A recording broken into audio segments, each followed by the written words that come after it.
semifinal. Vamos dar aí as boas-vindas a uma organização japonesa que nunca havia chegado no palco principal de um evento Tier S, Cag Osaka. Down, Spiker manages to find our Cully. 10 seconds left to go. Wildcard really in a tough spot, but they've managed to take down the shield. However, Chibisu is in a position to stop this, but he needs to go now. Spiker using the smoke canister. He gets him just in time. No! Absolute fractions of seconds we are talking. The Ying here is a big one. 2 Candelas in back pocket. No Warden on the other side once again, and only one smoke and a C4 left for Cag to work with, but that clock is really low now. Yeah, Cyclops have done a really good job getting those couple of kills when they did, because it's forced Wildcard to have to switch things up, to have to rotate around. BlackRay just takes the drop to the deck, finds his man, even though he's been hit by the Candela, and that breaks the back of the Wildcard attack. Chibisu manages to find the final kill. They spoke about this, they expected it, and they've dealt with it wonderfully. Only 3 players left between Wildcard and taking this map. Make that 2. There's one on the upstairs, and this feels very reminiscent of when we had Bay up on the top floor trying to undo the same. I think this one's going to end in a similar fashion, that the attackers don't see this one going against them. Arcully, try as he might, can do nothing. That one goes to Wildcard. To be patient and just wait it out. They're so split. At this point, they're leaving it down to 1 versus 1s if they're not careful. I'm really nervous about this, because if he catches out one, he can catch the other. Right sort of idea, doesn't exactly know where the last 2 players are. Must have at least an idea that one is coming downstairs, and just shoots into the full spot and finds one. And this is what I was nervous about. I said Spiker's got to find his 3K here to put himself up. Diffuser going down. Arcully coming up from West Main. Off comes Spiker. May have sold himself a little bit here and put himself into an unwinnable position. Half a second to go, and in comes Arcully. If Spiker hadn't done the team all that often, it forces it, right? It mandates it. That's what I was saying in round 1 before they rushed off. What? Oh, he's got to get the kill there, surely. Well, he did, Tim. That's what I was saying, like, about the traps. They've brought back the Ela now, the Frost. I'm also even going to count Castle as a trap, because it's just a problem. Castle counts as a problem. Like, they're playing with a lot more now. Shuri! Forget about power positions, boys. He's at every single window there is going. And he's got rid of both Bay and Spiker, 2 crucial operators that are well equipped to deal with him as well. Having both the Trim Bees and the Deimos tracking, he's got away with both. And it leaves now Dash super important, leaning into what you were saying there, Doggy. So much stuff to clear out, so much utility to deal with. And those Rotero drones, only 2 of them left in pocket. It's going to become more and more vital. Kansan lost the Twitch drone to Anaton on Not this. again! Way. They just cannot control Shuri right now. And I remember we just said before the map started, last time Shurik played this map, I think he was their worst player, 0 and 11 or something. He played 1 and 11. He didn't have his own gear back on the first day, and that was his excuse for why he didn't play well. Now he's got his gear, he's powered up. So you're telling me he doesn't have his own gear, the other guy doesn't have his glasses? Hey, what? Look at this now, here we go. Breach open, here full attack coming in. 4 players all swarming in, and a player on the window at the same time. Kansan might get one, but Anaton is always the spearhead for his team. Helps him secure one. BlackRay into another. Spiker, no C4 in hand, can only look on. And Baby Shark, we had some words going his way during the timeout, but now is the time to go big, Tim. 30 seconds left to go, and Wildcard are seriously backs to the wall now. They've both been forced down to the mid-floor. Cag have the vertical superiority. Anaton has Diffuser in hand. Is there going to be an opportunity to put the Diffuser on the ground? Spiker, he's trying to fight them on the vertical, and he will. He takes down BlackRay, but they're going to need more. He's not going to get it as he goes down, and the Diffuser will be planted. Arcully manages to get it, and Cag takes us to map 3. Wow, wow, wow, wow, wow. And even when you're walking, don't need to be running, just walking or crouching, you can really hear that's a shield. When you put that on your back and rush it, they're rushing in now, they're straight in there, they're just going straight in. Anaton, he manages to push forward. Is he going to get himself into a plant position? That's it. No, he's going for the kills. That's it. Chibisu manages to find Baby Shark. He's 5 versus 2 now. They're taking everything they need here. One player 5 versus 1 flawless to get rid of everything, but he can do absolutely nothing. For the first time in Rainbow Six Siege history, we will see an APAC team stepping into the grand final. Spiker can do nothing but lock on. Victory is assured. It's just seconds away. You can feel it mounting. So can the fans here in Rio de Janeiro. They are cheering. They're on their feet, Des. And right now, it is a matter of time until Cag close this out. And who else but Anaton challenging with the shield. BlackRay gets the final kill. And this right here is Kagasaki's moment. It is APAC's moment. That is absolutely awesome. And by the way, what an absolute Cag way to close the game. They just sat there for 20 minutes rehosting just to run at your face with a blitz and end it in about 2 seconds.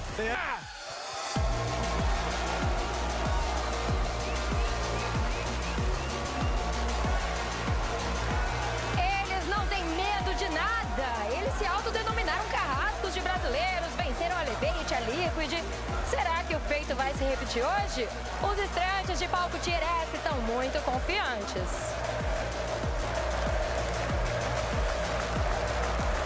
E depois de 3 títulos mundiais e de vestir o manto furioso, o céu é o limite. Eles querem mais. Querem receber o primeiro troféu da história do CGX e da Pantera. São eles, Fúria! Pop back up and retake onto the top floor and the middle floor to get the verticals back onto site. Go for a crazy swing. And he comes around, he's got his one. Hamilton, the shoddy drop shot. And now suddenly the round flipped on its head. It's all up to Pox and he's gonna have to drop down this hatch. Cag not seemingly aware of his position. The vert attempted, comes out, now they know where he is, and they can surely cut him to pieces. Chibisu goes for the swing. Finally, Cyclops are on the board, and they're silencing the Brazilian crowd. So is on Cag's side, KZ, his position now known. Up above, Nade sending out those smokes into the site for KZ. It's covered by Arkuli, but apparently not well enough because Jurib's gone down. The plant is also going to be confirmed. Blackwell!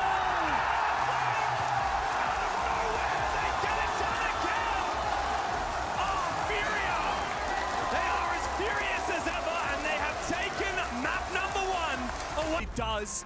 Stay alive now. The advantage. That's the critical win condition, right, Jack? Cag need to just play passively. They have the advantage, and now they're looking to try and harass this blitz. Force him back. 25 seconds. The clock is Cag's best ally. Just keeps stalling for time. There's one Yoka left the pocket. Another spray goes through. Doesn't find the kill though. And Furia, they're locked out once more. This is the concern for Furia. They haven't found the kills. They haven't found the plant. They have to go deep.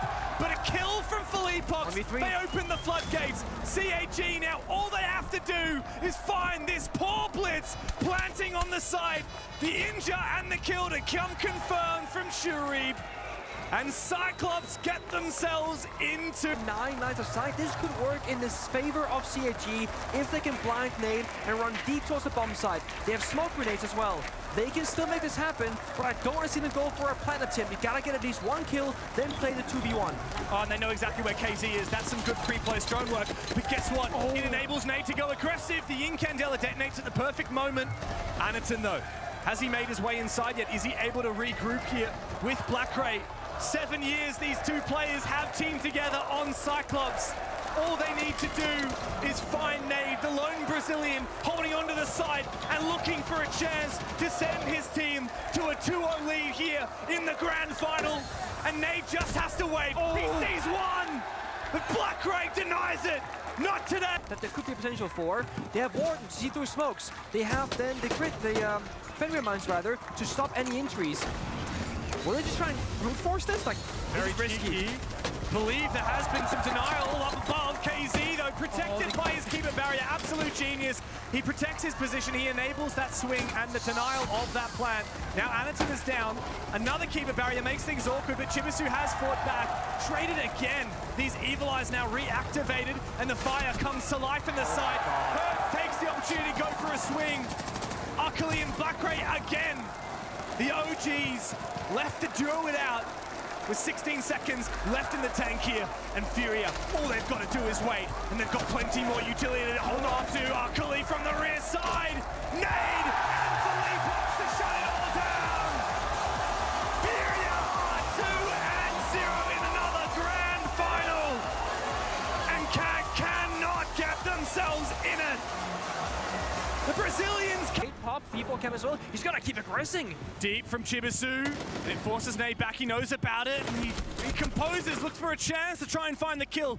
Damage taken from another angle. Meanwhile, Anaton, where is he pushing? He's come to regroup as well, and he's the player with the diffuser. Still a defender upstairs with the potential for vertical to deny this plant, but if it's Anaton, it might just be possible. And now Blackray, he's found the opener, but the long-range angle from JV! He comes up, the hero as always! Oh, you've done it! Provides Stairs instead. JV is also still in backstore and watching the position of the Blackbeard. Hey. Anaton's got no on the support. rappel. Where is the peak from the rappel? flank. Chibisu! That was on you! Shuri finally redeems them. It's all up to Nade. Black Gray and Arkuli still up, still with full HP. They hunt him down into the corner now. Pistol in hand. Pistol whipping the best he can. But the lock-in from CA. Here is so good, but the timing. Now, this is your moment! A nuclear C4 from Chibisu! And that could well be the round. It's up to Nade and KZ. Nade finds his opening. KZ looking to regroup. There's information for him. Can he find the kill on Chibi? Big round from the Warden. Silencing the crowd and keeping Cag in. Waiting for something to happen. CAG cannot play scared. You have to be some sort of playmaking. They got in from the bomb side. They do have the Valkyrie cameras. They do have C4 in hand. In theory, CAG, they can bring this back if they need to, but that's not going to be the way to do it. Now, 2 Japanese players against 4 Brazilians. Everything on the line, static in their spots. Oh, it's desperation, Chibisu. He's on the verge of death. Nade. The nade comes through. There's nothing left. The CAG. The history books are calling their name once again. A new era of Siege dawns today. And Furia will be our vanguard. Their legacy has left paw prints across the globe. Forged in Sao Paulo a year ago. Only to be restored in Rio today. They sit atop the pantheon of our esports. The Siege X era has begun. Your R6 Reload champion.